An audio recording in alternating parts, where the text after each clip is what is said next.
He's the 2009-2010 Gatorade National Boys Player of the Year, Brandon Knight, and he is going to Kentucky. What's going on, Lauren Shahadi? Gary Parrish, our college basketball columnist, here with you, breaking it down. And Gary, Brandon Knight, one of the top guards in the country, has chosen to play for Calipari at Kentucky. In his eyes, it was the right move. What about yours? It's hard to argue against it at this point. I mean, let's look at what's happened over the past few years. Derrick Rose plays point guard for John Calipari. He's the #1 pick in the draft.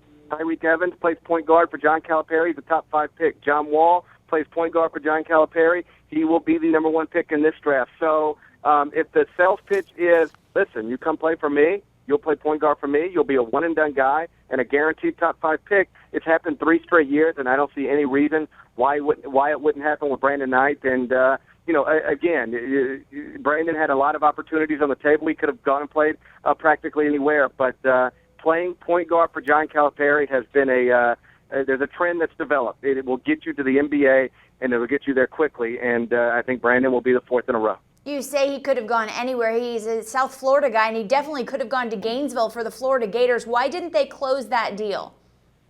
I think it's been headed this direction for a long time. I wrote even last summer that Knight would eventually be with Kentucky. And, I've had conversations with John Calipari, not specifically about Brandon Knight, but about being able to look at a kid and his parents and tell them, listen, look at where Derrick Rose is now. Look at where Tyreke Evans is now. Look at where John Wall is going to be. This is not an accident. I'm not going to hold your kid back. I'm not going to try to say that he needs to develop. Your kid's good enough to be a pro. Under the current system, he needs to go to college for a year because he can't enter the draft now. My history suggests that I'm not going to screw this up. Ask Tyreke Evans if I screwed it up. Ask John Wall if I screwed it up.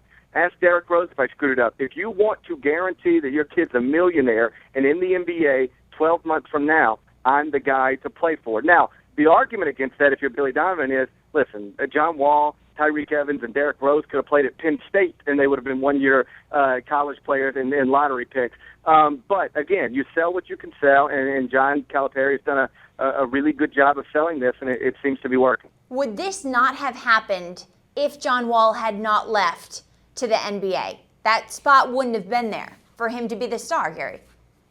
Oh, yeah. I think if Wall would have been there, then, yeah, Knight would have probably looked elsewhere. But Wall was never going to be there. And just as Tyreke Evans was never going to be there for John Wall, just as Derrick Rose was never going to be there for Tyreke Evans. I mean, this is, Cal has his flaws. There are no question, and they've been well documented. But he does not have a history of holding guys back or trying to, hide them from NBA scouts or trying to, keep them in college for more than 1 year. He recognizes what he had in John Wall, Tyreke Evans, and Derrick Rose. One of the reasons that they all played for Cal in the first place, one of the reasons, not the only, but one of the reasons is because they know that, he is considered the premier one-and-done coach in America. So, I think it was important and you saw all the Kentucky guys make their announcements pretty early. I think it was important for Cal to get it on the record. John Wall, DeMarcus Cousins, Daniel Orton, Eric Bledsoe, Patrick Patterson, they are all gone and moving on because he's now trying to recruit for next year, and he's involved with a handful of really good players in addition to Brandon Knight.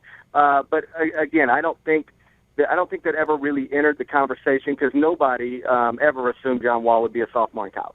Calipari's a one-and-done coach. Gary, I understand that, but what does that mean for building a program at Kentucky? What does that have to say for that? Well, people have now looked at it as, what does it say about the one-and-done guys that they lost in the Elite Eight? I would counter that with they won the SEC, they won the SEC tournament, they were a 1 seed, and they were one of the most successful teams in the country this year, and at one point the favorite to win the national championship, particularly after Kansas lost. So if that's what one-and-dones get you, seems okay with me. In that tournament, as we've seen, whether it's Kansas, whether it's Kentucky, whether it's Syracuse, because of the nature of it, it's a 40-minute basketball game, and if you lose it, your season is finished. And if you lose it in your Kansas or Kentucky before the championship game, your season finishes prematurely. That's the nature of the event. I don't think many people really believe Duke was the best team in the country this year. Duke is the national champion because they happened to win the 65-team tournament. But again, a few years ago, Derrick Rose was the freshman, was the best player on a Memphis team that played for the national title. Kevin Love was the best player on the UCLA team, a freshman who played for the national title. Greg Oden and Mike Conley, Daquan Cook were freshmen on an Ohio State team that played for the national title. I don't think that freshmen or experience, I don't think that should be the deciding factor in winning a national title, and it rarely will be. The teams with the best players usually win, and if you're a coach who wants to pass on elite-level players, because you want to balance your classes, good luck. I'll take the pros every time, and we'll see where it gets me. Sure. Gary, a couple of phenoms for Kentucky. Add Mike Gilchrist to the list on there.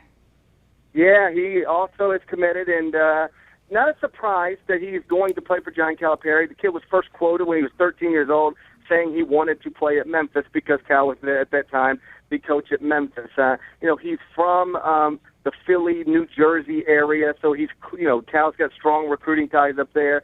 And most notably, William Wesley, the famed power broker in basketball circles, has been tight with the Gilchrist family forever. Gilchrist grew up admiring DeJuan Wagner, who, of course, played for Calipari. Gilchrist is close with LeBron James, who's close with Calipari. This has been in the works for, I'm not exaggerating, 4 years. So the timing is a little bit of a surprise that he's committing this early, though this is the day that his father died. This is his father's birthday. His father died when Michael was 2 years old, and this is his father's birthday. So it is somewhat of a tribute to that, but still, I think, in the grand scheme of things, a little earlier than most anticipated. But the idea that Mike Gilchrist, class of 2011, best prospect, and maybe the best high school player in the country, regardless of class this year, is going to play for John Calipari. And it's a tribute to Cal as a coach. Like I said, he has his flaws, and they've been well documented. But there aren't many people, and there may not be any other people, who can turn around rosters as quickly as John can. You saw what he did last year when he took the Kentucky job. And, as of today, it looks like he's doing it again. Gilchrist Knight heading to Kentucky. For Gary Parrish, I'm Lauren Shahadi. For more on this story, check out the site. We'll talk to you soon.